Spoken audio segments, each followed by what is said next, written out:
ទៅយូរពេកហើយអូនដូចឲ្យបងចាំយូរហើយអូនដូចជាភ្លេចសន្យាហើយមិនដេចឡើយទៅបាត់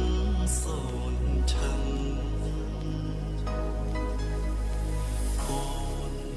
ដូចគេពំពួកបានហើយ